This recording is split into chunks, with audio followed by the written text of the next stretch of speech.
not usually one to use lawn ornaments for different things, but lately in all the different LARPs I've been doing, I have found that you can customize just about anything to a LARP. So that's what we're going to try to do today, is customize a garden lamp, given that it's spring and it's warm out, to make it look more LARP oriented.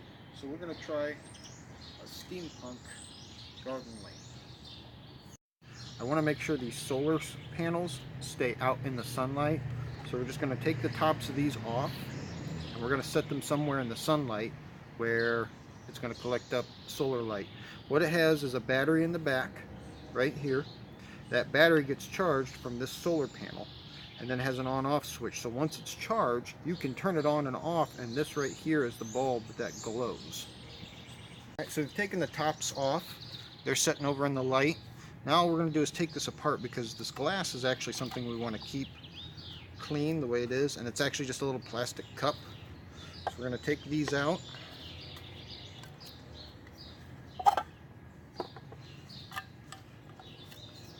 And we're going to set these off to the side, because this is the part we want to paint.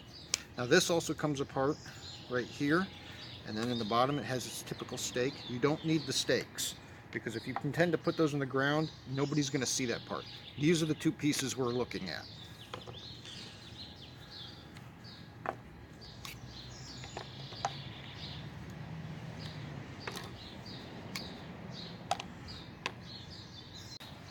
Now the three paints I'm using are Rust-Oleum, and they're a special metallics type. It's a universal paint. The red and the blue are just a metallic look. They've got kind of a glowy sparkle to them. Well, not glow, but a sparkle to them, so it looks more like metal. The bronze copper, well, copper is a hammered look, so it's going to look like this with that hammered design into it. That's the one I'm going for the steampunk. The red and the blue are just alternate designs, and then later on we're going to try to paint the tops of the lanterns a goldish color to see if it makes more of a royalty type of look. These are experimental. This is the project. Now a quick little pro tip for you: if you do decide to do this, make sure you have something to grab that after you've painted it, because you won't be able to touch it without ruining the paint after you're done. In this particular case, I'm just going to use a little stick so that once I'm done with it, I can just slide right into here, pick it up, and there's no problem, and the paint can still dry cleanly. Alright, moment of truth here. Make sure when you do this, you do take the safety tab off the spray paint. As well as you notice how I've got the lantern cover upside down and on a table for painting. I don't really care how much paint gets on this table. That's what it's meant for. I've got the thing upside down because the cover is going to go on top of it and cover up whatever the top looks like. So I'm not that worried about that part. The other part I'm not too concerned about is the stem here at the top, right here. That's going to get covered up by the tube, but for right now, we're just going to leave it out. The reason why I don't paint the two together is because I want to get a thorough cover of paint, and I would rather have it painted in two separate pieces. If you want to put them together, go right ahead. I'm not going to tell you not to. Just remember, the paint could bond those together, and if you plan on using this for something other than a garden decoration, it might not work out so well for you. So let's go ahead and give this a try. Moment of truth. Here we go.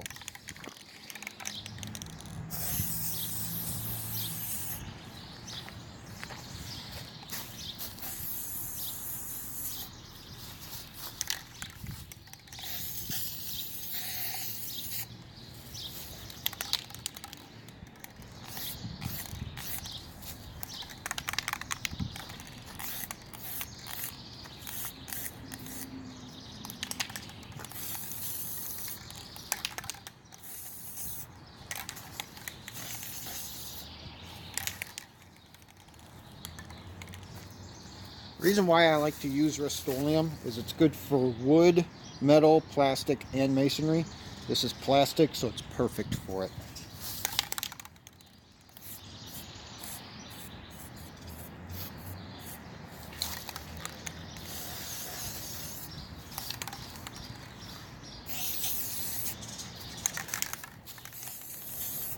You want to make sure you try to get a nice even blend of paint on all four sides.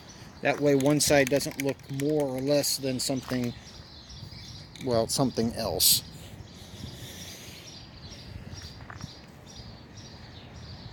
I see a little bit of hair right there. I don't want that on my project. Now what's cool is when I did this, it actually painted the inside of it as well. I'm okay with that. The fact that it's so open in these areas means a lot of airflow can get through there and it can dry out easier.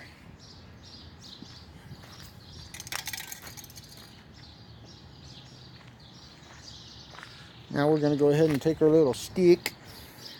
We're going to set this somewhere where it can dry nice and easy.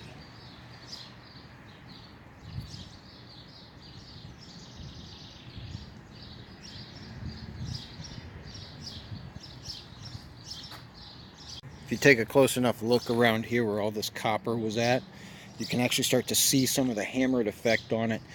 When you use that kind of spray, if you want a more detailed hammered look, you want to put multiple coats on. I don't recommend it for these because of how small and thin this plastic is.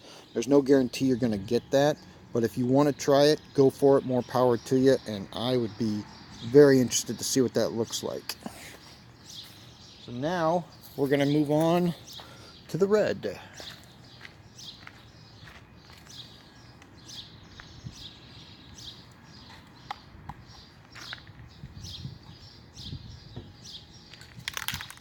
All right, here we go.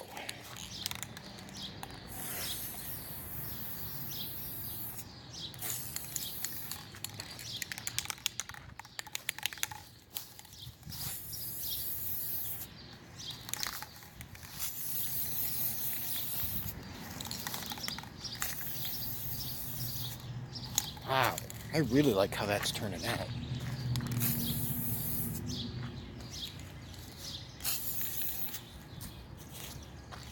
That's a really strong red. Oh my gosh.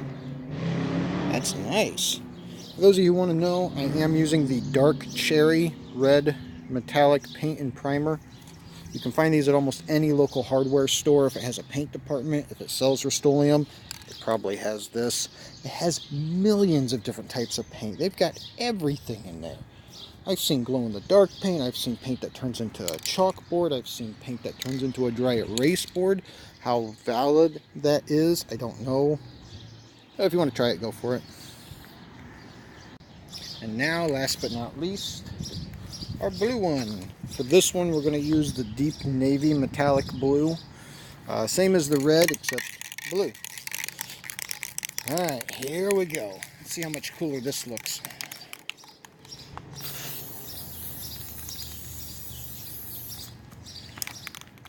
Well, you can't see it as well.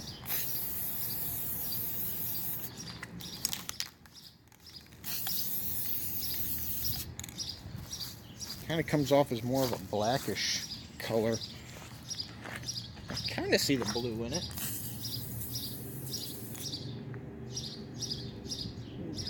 I'm hoping that's just because it's wet right now. When it dries, you might be able to see it a little bit better. Or even better yet, when the light glows in it, you'd be able to see it a little bit better too.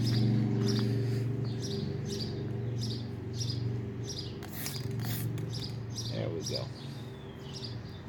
Now, do these actually look metallic? It looks like paint with sparkly glitter stuff in it.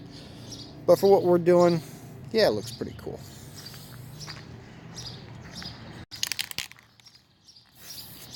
Dang it, I knew that was going to happen. Now, let's see here. I got an idea. I'm just going to take our stick, hold it right there.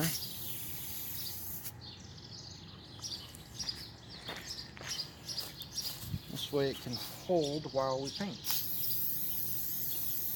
Doesn't matter if the stick gets paint on it, that's what it's meant for. Obviously be careful when you're doing this. You don't want to get paint all over yourself. I've been lucky to not do that as of yet because I actually really like these jeans.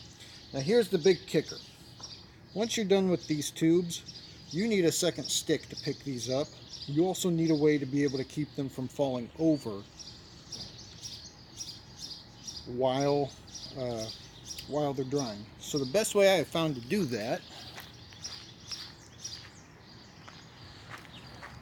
is with the stake. Actually, a very simple idea. Now I can stick that in the ground. All four sides will get cleaned out and dry out. And quite frankly, keep it looking nice and shiny and cool.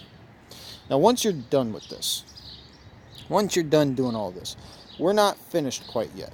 We're going to go back with a basic sealant and spray over that so that this is protected against weather, just to be safe. If I find something on the can that says I don't need to do that, I won't, but for now I'm going to have to because I don't want this to get all scratched up. Next, back to the cherry red. Here we go. Love how that stands out so well. Looks absolutely amazing.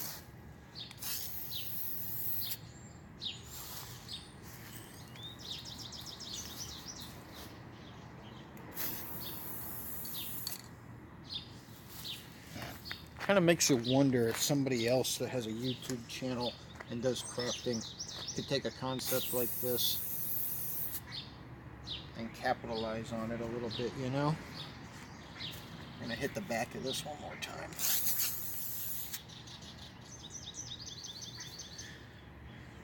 Looks pretty good. Alright.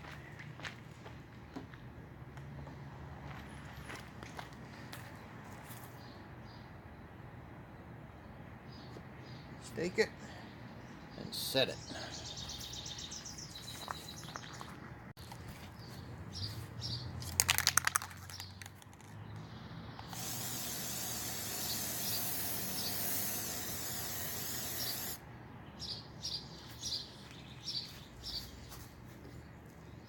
Ooh, that was close.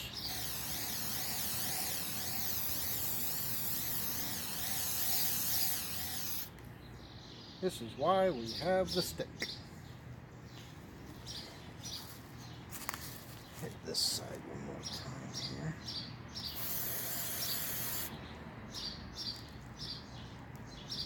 Trying to get more of that hammered look to come out.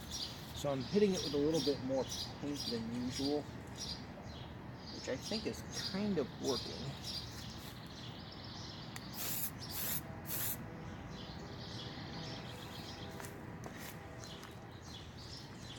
Sort of seeing it, but I'm also seeing paint run. I'm not sure if that's a good thing or a bad thing. Make sure when you do this, spread the paint evenly.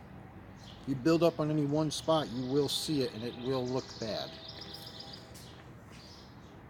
For the most part, I think we're doing pretty good here. So let's go ahead and get this last one set and out to dry. That actually turned out pretty nice.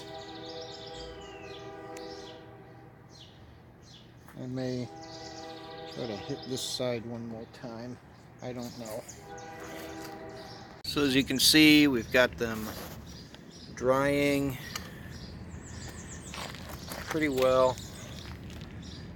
They look pretty good. I'm gonna let them dry out. And we've got our 3 sticks here. Now these stakes can go all the way into the ground, so all you see is the color. That being said, you can do it however you'd like. We're not going to color the tops of them just yet, although that is in the plans to do it.